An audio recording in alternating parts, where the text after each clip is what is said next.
pretty much an easy fix. There's two ways to do it. You can put a light bulb in that wire, run voltage in and out of the light bulb. That'll stop it from feeding back. The upside to that is if you throw a fan belt or the alternator fails, a light comes on your dashboard. We're not going to do that here. I'm just going to put a diode in that wire. They flip the switch and it runs. If this belt comes off, you're going to know it. It's a big belt. So I'll give you a hoedown on how to install that diode. Okay, this is a strip of diodes. Get them at any electronics store.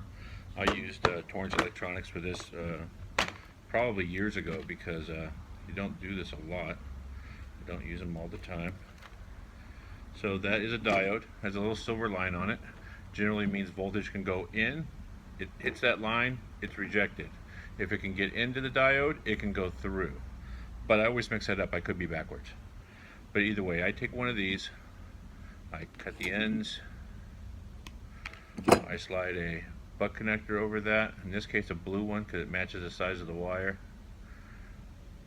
A lot of people will just solder this in line.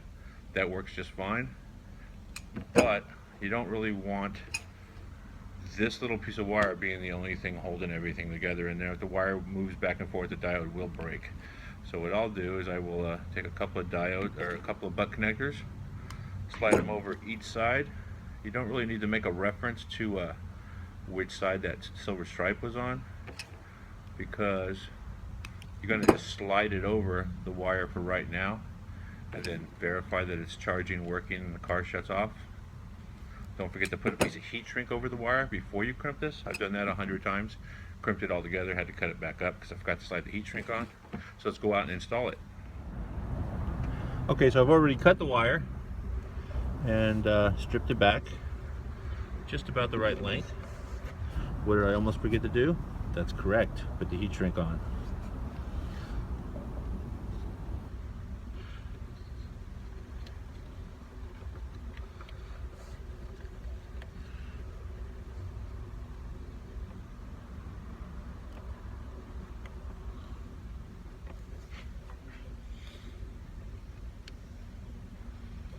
There's a few other ways to do this.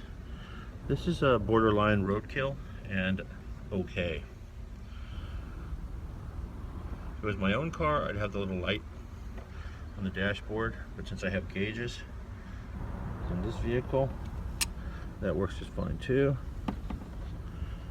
So I'll come back with a heat gun, shrink that up in a minute. So let's hop in and see if it works. See if we accidentally fixed it. As you recall before, you could shut the ignition switch off and the car still ran. So key on. It's